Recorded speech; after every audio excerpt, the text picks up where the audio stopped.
কি গো বসে পড়েছ আমায় ছেড়ে খেতে? বললে টাইম লাগবে। আরে আমার ইয়েটা থাম্বনেলটা খাবার আমি কি ওয়েট করব? বা 100 ইঞ্চি টিভি থাকবে দেখাবো না, এখনই সব দেখিয়ে দেবো না, আস্তে আস্তে চমক আসবে, আস্তে আস্তে চমক।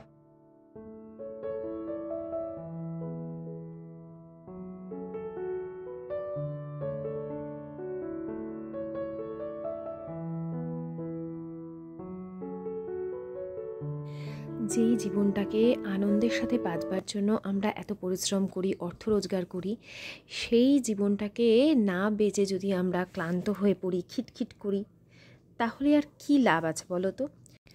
তোমরা আমাকে প্রায় কমেন্ট করো, পায়েল তোমার কাজকর্ম দেখে আমাদের খুব ভালো লাগে, আমরাও কাজ করতে এনার্জি পাই, মাঝে মাঝে ভীষণ কাজ করতে ইচ্ছে চলে যায়, অলসতা গ্রাস করে আমাদের, কিন্তু তোমার ভিডিও দেখলে আমাদের সেই ইচ্ছেটা জেগে ওঠে। তো আমি সবসময় চেষ্টা করি আমার যখন ভিডিওটাকে তৈরি করি তখন একটা সাজিয়ে গুছিয়ে পরিবেশন করবার। আমিও কাজ করতে করতে বসি, মোবাইল ঘাঁটি, সবই করি, তারপরেও একটা সিস্টেমে রাখবার চেষ্টা করি সবসময় নিজের দিনটাকে, যাতে প্রত্যেকের সাথে আনন্দ করে দিনটা শুরু করতে পারি এবং শেষ করতে পারি। তো আজকে সকালবেলা দুধ চা খাবো যথারীতি, রবিবার যেহেতু। আশিস, আমি, আয়ুষ্মান তিনজনেই খাবো, আর আজকে অনেক দিন পর বানাবো তন্দুরি চা। সকালটা বেশ সুন্দর, ঝলমলে রোদ, অথচ একটা ঠান্ডা ঠান্ডা ওয়েদার তো আছেই এখন, তাই এই যতটুকু সময় একদম সোনার মতন সময়টা পাচ্ছি সেটাকে উপভোগ করে নিতে হবে। যেরকমভাবে আমি দুধ চা বানাই সেইভাবেই করেছি। আমি যখনই দুধ চা করি 1:1 অনুপাতে দুধ জল অ্যাড করি। তো এখানে 1 কাপ জল হলে 1 কাপ দুধ দিই, যেহেতু 3 জন খাবো তাই 1.5 কাপ জল দিয়েছি, 1.5 কাপ দুধ দিয়েছি, এবং সেটা ফুটতে ফুটতে বেশ অনেকটাই কমবে। আর বিশেষ করে যখন আজকে তন্দুরি চা করব তো সেটাকে মাথায় রেখে আরও কিন্তু একটু বেশি পরিমাণে নিতে হবে, যাতে চাটা ভালো করে ফোটানো যায়। আর একটু ঘন দুধ থাকবে, চায়ের লিকারটাও বেশ একটু কড়া করে হবে, এরকমভাবেই কিন্তু চাটা তৈরি করব। তোমরা বাড়িতে অবশ্যই ট্রাই করো, বাইরে এত টাকা দিয়ে তন্দুরি চা না খেয়ে আমরা যদি বাড়িতে এভাবে বানাই একদম সেই রকমই ফ্লেভার পাবে। আর একদম প্রত্যেকটা টিপস অ্যান্ড ট্রিক্স তো আমি বলবোই। ছুটির দিনে একদিন কিন্তু আমরা এই ধরনের চা বানিয়ে খেতেই পারি, সেটা বিকেলে হোক বা সকালের দিকে। তো এখানে আমি গরম জল করে নিয়েছি আমাদের 3 জনের জন্যই। আজকে রবিবার তো একটু সকালটা খুব যে একদম দ্রুততার সাথে শুরু করেছি এমন নয়। তো এখানে গরম জলটা 3টেই আমি দেখে নিচ্ছি যে টেম্পারেচারটা 3 জনেরই ঠিক আছে কিনা। তো দিয়ে দেবো ওদেরকে, আশিসকে দিয়ে এসেছি, আয়ুষ্মানকেও এখানে দিয়ে দিয়েছি, আর আমি নিয়ে এই জায়গাটা বসেছি। অন্য দিন এই জায়গাটা একটু রোদ পড়ে, আজকে আরেকটু সকাল ছিল বলে রোদটা এখনও আসেনি। তো এই নিচে না ব্যাগটা পড়ে গেল, যে ব্যাগটা আমি এখানটা ঝোলানো থাকে বাইরের দিক করে। তা আমি আর আয়ুষ্মান এখানে বসে বসে দুজনে একটু গল্প করছি। সকালটা যেরকমভাবে আর কি একদম রিল্যাক্সে শুরু করেছি, তবে রিল্যাক্স খুব বেশিক্ষণ থাকবে না, কারণ আয়ুষ্মানের কিন্তু পড়া আছে। আর এই দেখো এখানে চা বেশ কিছুক্ষণ ফোটার জন্য বসিয়ে দিয়েছিলাম, সেই ফাঁকে আমি জলটা খেয়ে এসেছি। এখন আগে এই চাটাকে আমি ছেঁকে নিলাম। ছেঁকে নিয়ে এই যে গতকাল আমি মাটির গ্লাসগুলো কিনে এনেছিলাম সেগুলোকে কিন্তু ভালো করে ওভারনাইট ভিজিয়ে রেখেছিলাম। পরের দিন সকালে ভালো করে ধুয়ে তারপরে রোদ খাইয়েছিলাম অনেকক্ষণ, একটা দিন পুরো রোদ খাইয়ে একদম শুকিয়ে নিয়েছিলাম। এরপরে এটাকে দেখো আমি কিন্তু আগুনের আঁচে বসিয়ে দিয়েছি। আস্তে আস্তে এটা প্রথমে কালার চেঞ্জ হবে, পুরো কালো হয়ে যাবে, তারপর যখন দেখবে যে বেশ একটা লালচে রং ধরছে, মানে যেরকম অনেকক্ষণ আগুনের উপর বসিয়ে রাখলে যেরকম একটা লাল রং ধরতে থাকে, ঠিক সেই পর্যায়ে অবধি কিন্তু এই মাটির গ্লাসটাকে তোমায় নিয়ে আসতে হবে। এত বড় গ্লাস নিতে হবে এর কোনো মানে নেই, যদি শক্তপোক্ত ছোট গ্লাসগুলো পাও সেটাও নিতে পারো, তবে ওই মাটির ছোট ভাঁড় নিলে কিন্তু হবে না, ওটা ফেটে যাবে। একটু মজবুত দেখেই পোড়া মাটির গ্লাসই নিতে হবে। তো দেখো একদম গরম অবস্থায় চাটাকে ঢেলে দিয়ে দেখো এটাকে একদম বুজবুজ করে পুরো চাটা কিন্তু বেরিয়ে নিচে তোমার গ্লাস সেই বাটির মধ্যেই পড়বে। আর এটাকে ঢেকে রাখতে হবে মিনিট 5। তো 5 মিনিট পর আমি এটাকে খুলেছি। বিশ্বাস করি যে স্মোকি গন্ধটা না মাটির, তো চাটা একটু ঠান্ডা তো অবশ্যই হয়ে গেছে, মানে যে গরমটা আমরা খাই সেই গরমটা হবে না। আস্তে করে আমি ওটাকে সরিয়ে দিলাম, দিয়ে আবার অল্প করে আমি আঁচে বসিয়ে দেবো। যে গন্ধটা আসবে না মাটির ভাঁড়ের একটা স্মোকি গন্ধ, অপূর্ব লাগবে এই চাটা খেতে।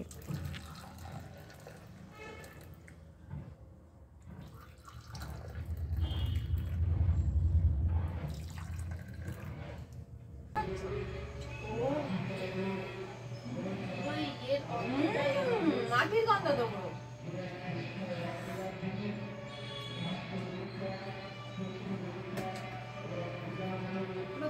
যেরকম চাটা আরে ওই দেখবে যখন চিকেন বানাও চিকেনের উপরে হাত দিলে ওয়েবটা আমাদের হাতে চিকেনের গন্ধ বেরোয়।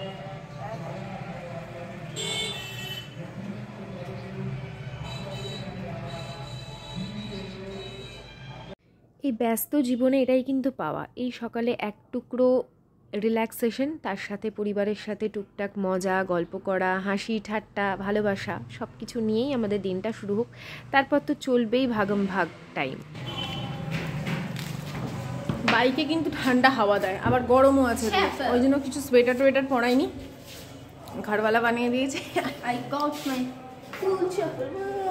স্নিকার্সটা পরো, স্নিকার্সটা পরো, যা বলছি শোনো, স্মার্ট লাগবে, যাও, সবসময় চটি পরে যায় না, ঝেড়ে পড়ো, সব সময় ঝেড়ে পড়বে জুতো।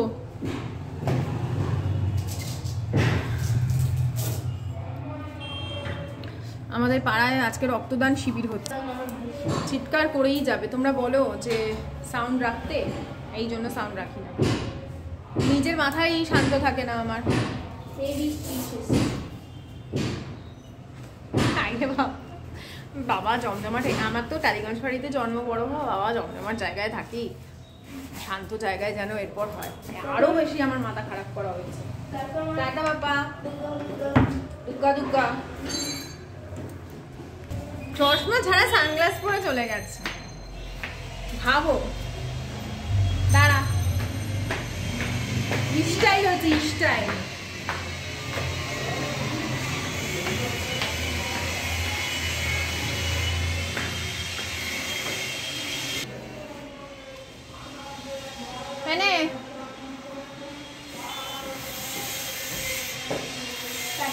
টাটা দুগ্গা দুগ্গা।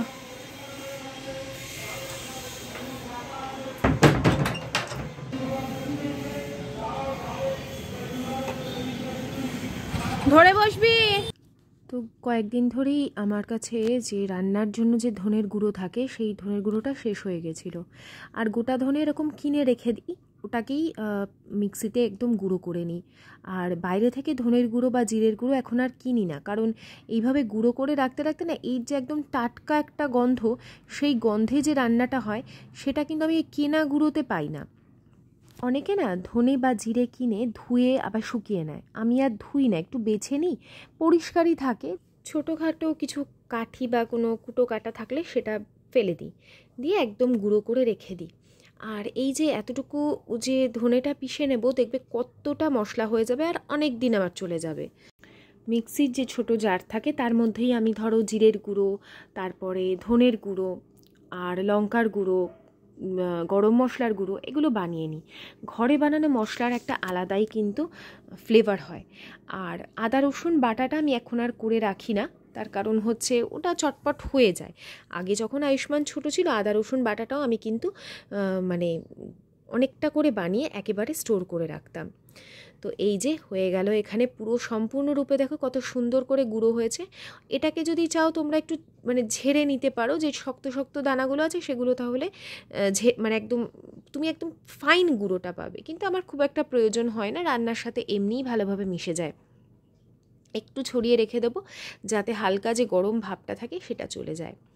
এরপরে মাছের ঝোল করব আমি, ট্যাংরা মাছের ঝোল। তার জন্য একটা মশলা বানিয়ে নিচ্ছি, সামান্য হলুদ গুঁড়ো, পরিমাণ মতন জিরের গুঁড়ো, 2 চামচ ধনের গুঁড়ো আর সামান্য পরিমাণে কাশ্মীরি লঙ্কার গুঁড়ো কালারের জন্য, দিয়ে জল দিয়ে এটাকে গুলিয়ে রেখে দেবো।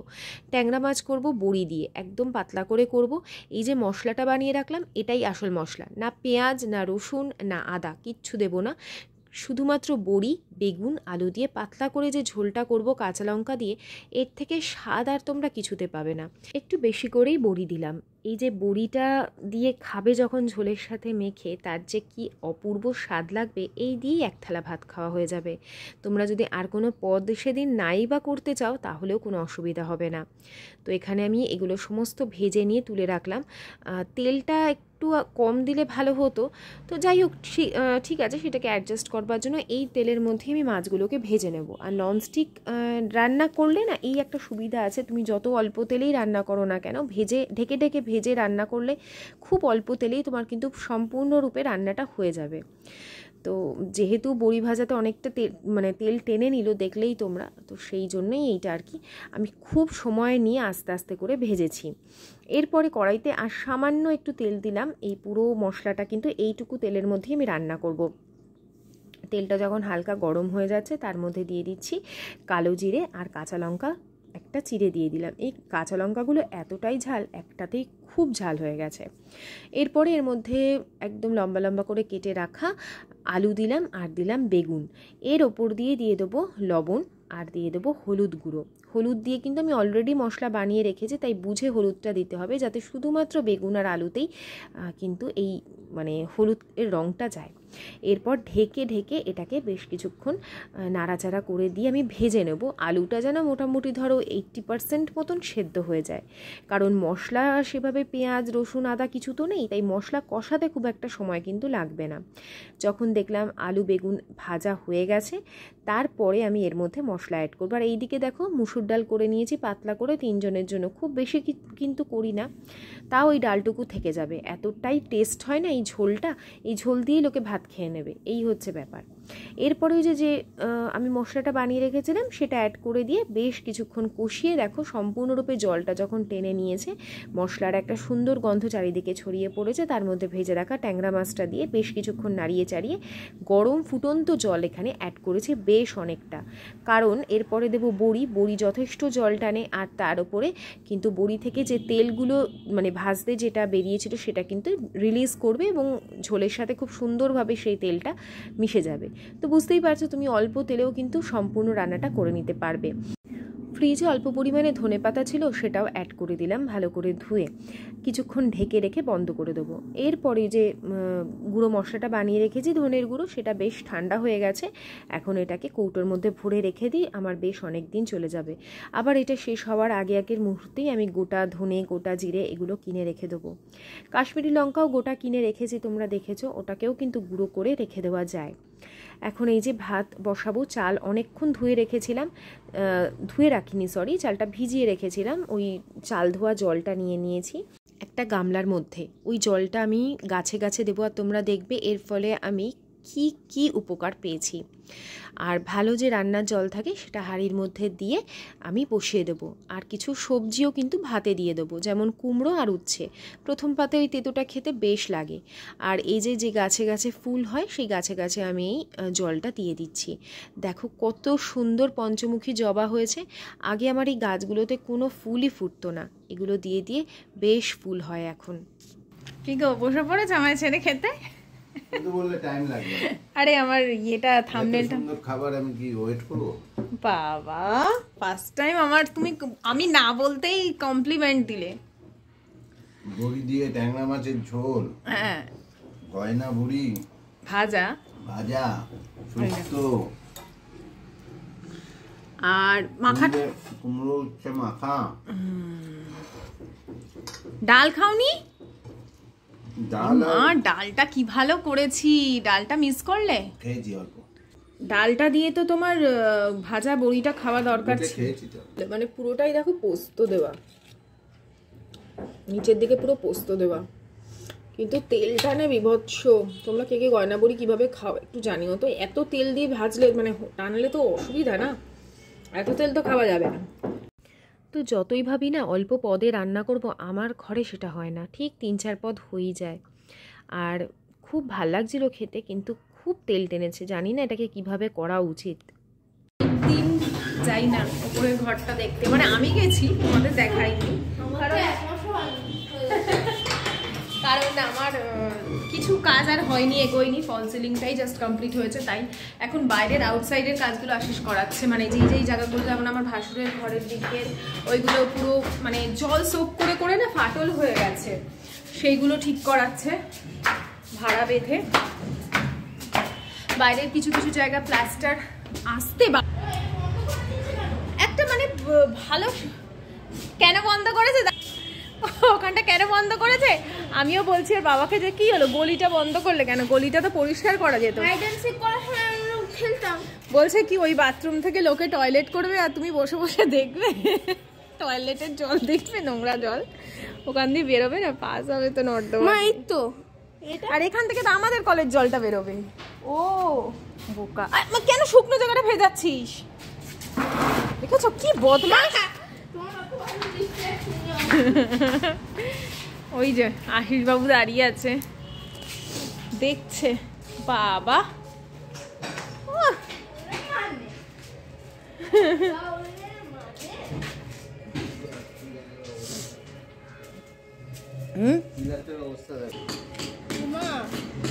আমি তো দেখতে।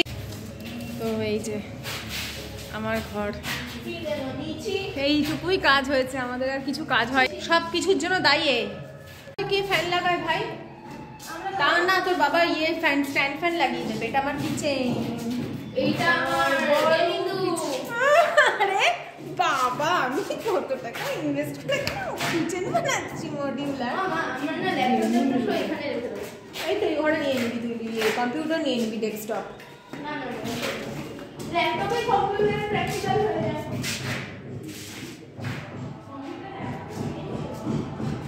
মাথার পেছনে কি ব্যথা করছে আমার, ঠান্ডা লেগেছে মনে হয়। দেখো আমি তোমাকে পুরো ভিউটা বলে দিই।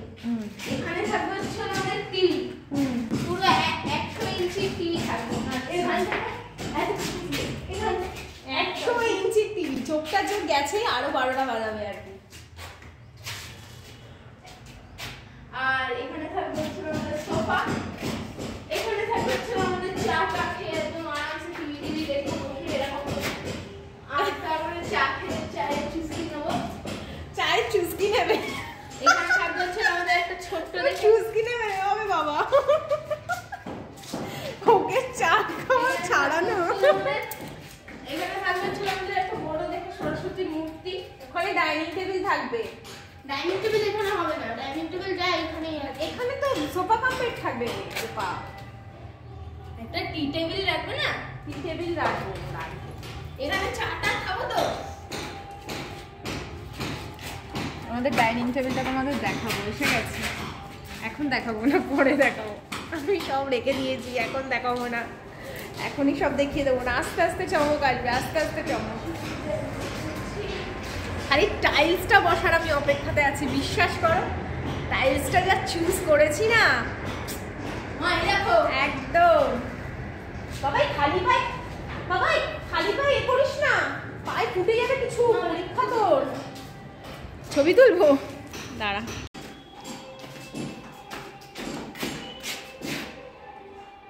দেখুন তো বাচ্চাটা টয় পড়ে। ওই দেখো আবার ঘরওয়ালা নিচে চলে গেছে তদারকি করতে। কখন নিচে চলে গেলে তাই দেখাচ্ছি। অমনি স্টাইল বেড়ে গেল। আমাকে হ্যালো বলা উচিত, তুমি ছবি তোলো আমাদের। ওরে বাবা রে, বলবে ঘরওয়ালা only one and one in the world, একটাই থাকবে আর একটাই ওয়ার্ল্ডে আছে।